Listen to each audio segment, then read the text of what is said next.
नमस्कार मित्रांनो, आज आपण मॅथ्सचा फर्स्ट चॅप्टर 3 डायमेन्शनल शेप्स हा आपण स्टार्ट करूया.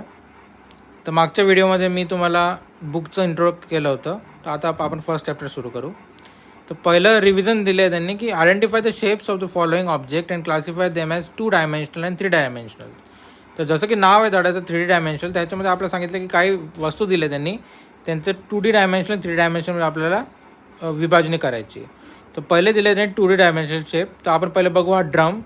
तर ड्रम हा 3D डायमेन्शनल शेप आहे कधी पण, कारण ड्रमला आता 3 साईड असतात बघा, 1, 2 आणि हा जो भाग आहे हा पण कॅल्क्युलेट होतो, म्हणून हा झाला 3D डायमेन्शनल शेपमध्ये येईल.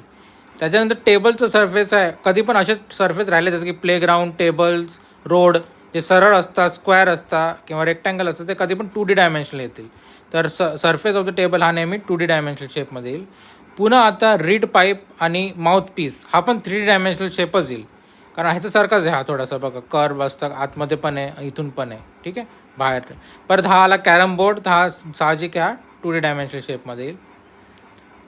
हार्मोनियम दिलं आहे त्यांनी, हार्मोनियम पण 3D डायमेन्शनलमध्ये येईल, कारण 1, 2 आणि 3 भाग असतात बघा, इथून तुम्ही चेक करू शकता. रोड आहे हा 2D डायमेन्शनलमध्ये येईल. प्लेग्राऊंड पण 2D डायमेन्शनलमध्ये येईल, कारण लेंथ आणि ब्रेथच असते. पुन्हा आता स्पिनिंग टॉप जो आहे तो हा पण 3D डायमेन्शनल शेपमध्येच येईल, ठीक आहे. तुम्ही इथे लिहू शकता, इथे मी लिहत नाही आहे, पण तुम्हाला मी समजून दिलेलं आहे व्हिडिओमध्ये. आता डायमेन्शनलबद्दल त्यांनी जानकारी आपल्याला थोडंसं माहिती दिलेली आहे त्यांनी.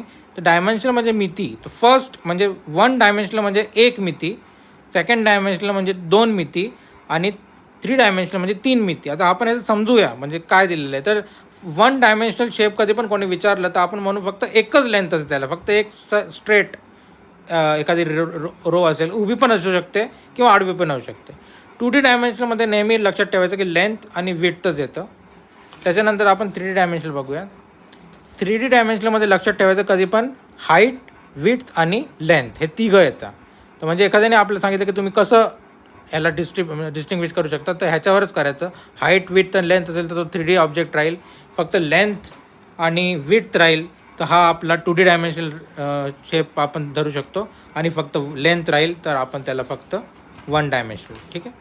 तर पुढचं आपण अजून ह्याचं एक्सप्लेन पुढच्या व्हिडिओमध्ये करू. धन्यवाद.